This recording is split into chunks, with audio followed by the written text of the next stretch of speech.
Hello বন্ধুরা, BD ছাদ কৃষি চ্যানেলের পক্ষ থেকে আপনাদেরকে স্বাগতম। তো আপনারা দেখে বুঝতেই পারছেন বেদানা গাছের নতুন কুশি আসতে শুরু করেছে। প্রত্যেকটি ডাইল জুড়ে দেখুন, আপনারা লক্ষ্য করুন, প্রত্যেকটি ডাইল জুড়ে। তো এই সময় আমাদের বাড়তি একটু পরিচর্যা করতে হবে। যদি আপনারা এই পরিচর্যাটা যদি একটু না করেন তাহলে আপনার গাছে ফলন বেশি একটা আসবে না। কী কারণে আসবে না সেটা হচ্ছে, এখন যে নতুন কুশিগুলো বের হচ্ছে, এই কুশিগুলোর সাথে সাথে কিছু কিছু ফুলও বের হচ্ছে। আমি আপনাদেরকে দেখাচ্ছি, এই দেখুন, এগুলো হচ্ছে ফুল।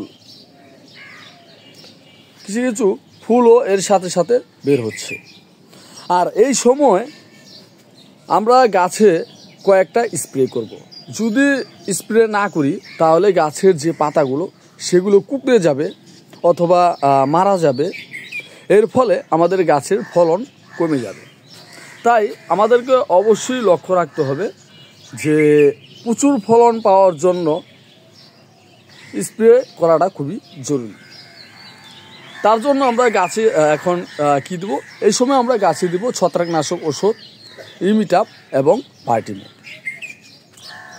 এই তিনটে ওষুধ এখন দিতেই হবে, কারণ এই তিনটে ওষুধ যদি এখন আমরা না দেই তাহলে গাছের ফলন সম্পূর্ণভাবে কমে যাবে। আর এ সময় গাছের গোড়ায় অতিরিক্ত পানিও দেওয়া যাবে না এবং শুকনোও রাখা যাবে না। আর যারা গাছের গোড়ায় শীতের আগে খাবার দিয়ে দিয়েছেন তাদের এখন আর খাবার দেওয়ার দরকার নেই। আর যদি আপনারা গাছের গোড়ায় কেউ খাবার না দিয়ে থাকেন তাহলে অবশ্যই খাবারটা দিয়ে দেবেন। তবে খাবার দিবেন দেখে যে বেশি পরিমাণে খাবার দিবেন তা দেওয়া চলবে না, কারণ এই সময় যদি আমরা বেশি পরিমাণে খাবারটা দিতে যাই তাহলে যে গাছে নতুন কুশি বের হচ্ছে, এই কুশিগুলো ধুমসে বের হয়ে যাবে, গাছে কোনো ফুল ফল আসবে না। তাই গাছে আমরা খাবার দিব, সেটা কি খাবার দেব, সেটা হচ্ছে হাড় গুঁড়ো দিব, শিংকুচি দিব, সামান্য পরিমাণ গোবর আর ভার্মি কম্পোস্ট মিশিয়ে তারপর আমরা গাছের গোড়ায় খাবারটা দিয়ে দেব। আর 10 দিন বাদে বাদে আমরা গাছে ছত্রাকনাশক ওষুধটা স্প্রে করব, ভাইটামিনটা, ইমিটাপটা। এই তিনটা ওষুধ আমরা একসাথে মিশিয়ে গাছে স্প্রে করব। তবে গাছে যখন পরিপূর্ণভাবে ফুল চলে আসবে, ঠিক এইরকম না, আরও বড়, মানে ফুল দেখা যাচ্ছে ফুটতে শুরু করবে, ওই সময় আর গাছে আমরা কোনো ধরনের স্প্রে করব না। তাই আমরা যতটুকু পারি এই ফুল বড় হওয়ার আগেই আমরা গাছে স্প্রেটা করে দেব। আর অবশ্যই এই সময় আমরা গাছে অনুখাদ্য দেব। অনুখাদ্য হিসেবে আমরা কি দিতে পারি, জিঙ্ক এবং বোরনটা সবসময় আমরা গাছে পাই, আমরা এই দুইটা খাবারই গাছের মধ্যে দিয়ে দিব এবং স্প্রে করে দেব।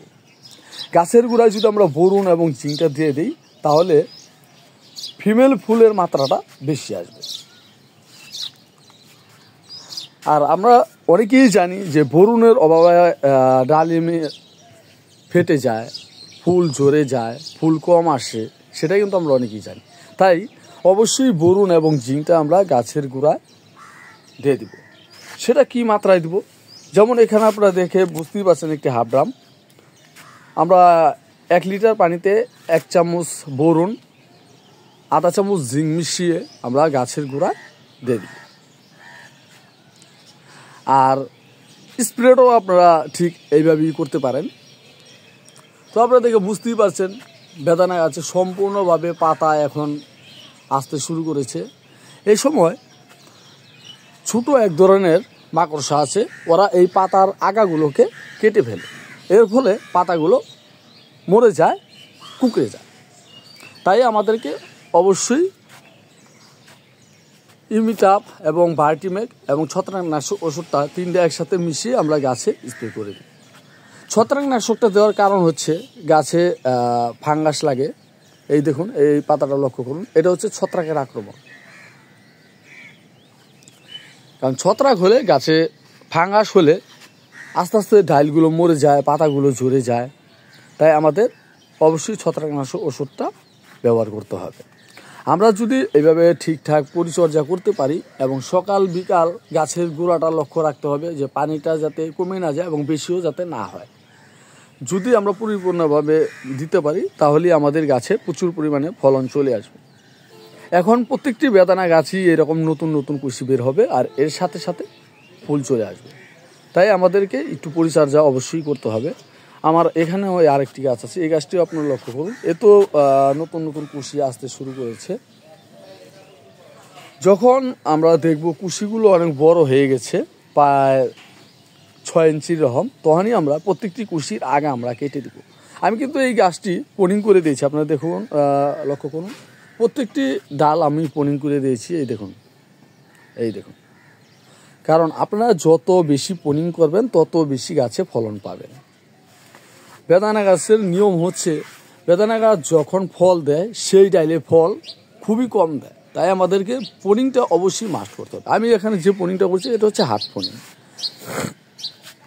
আবার সামনে একটি পোনিং করব, যখন যে নতুন কুশিগুলো বের হচ্ছে এই কুশিগুলো যখন বড় হবে তখনই আমি আবার আগাগুলোকে ভেঙে দেব। সেটা আপনারা ছুরির সাহায্যে দিতে পারেন বা কেচির সাহায্যে দিতে পারেন বা সেকিচার বা হাতের মাধ্যমেও আপনারা দিতে পারেন। তো বন্ধুরা, ভিডিওটি যদি ভালো লাগে অবশ্যই চ্যানেলটি সাবস্ক্রাইব করবেন, লাইক করবেন, শেয়ার করবেন, কমেন্ট করবেন এবং পরবর্তীতে ভিডিওটি পাওয়ার জন্য অবশ্যই বেল আইকনে চাপ দিয়ে রাখবেন। এই বলে বন্ধুরা আজকের মতন আমি বিদায় নিচ্ছি।